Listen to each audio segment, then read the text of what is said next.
The plane didn't crash, the airline did. May 6, 2026.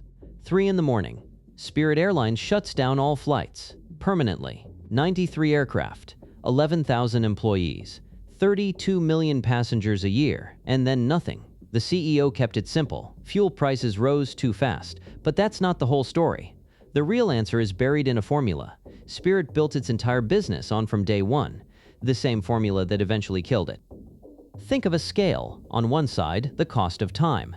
Pilot salaries, aircraft leases, delay penalties.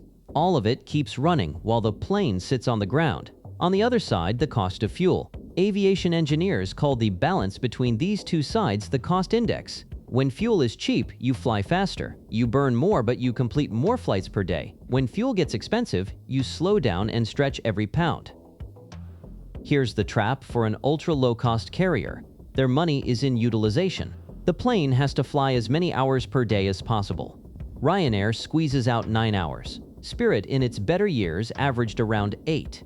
Every hour on the ground is fixed costs with zero revenue coming in. That's why a low-cost carrier physically cannot just fly slower and save fuel. Slower means fewer flights. Fewer flights means the same leases, salaries, and maintenance spread across fewer seats sold. And then there's the physics. Air drag doesn't scale linearly with speed.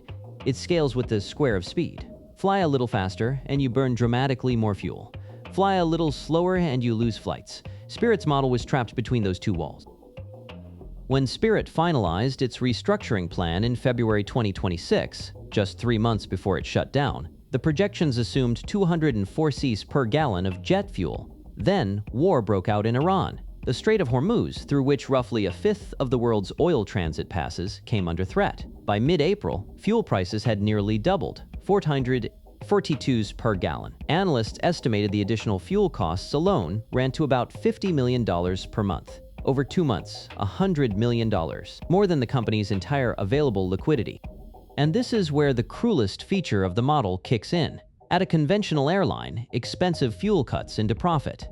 At an ultra-low-cost carrier running maximum utilization, each additional flight doesn't offset the loss, it deepens it.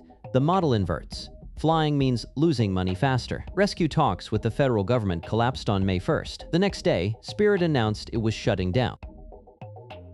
Spirit was moving 32 million passengers a year. Average fleet age, 8.5 years. Not outdated equipment.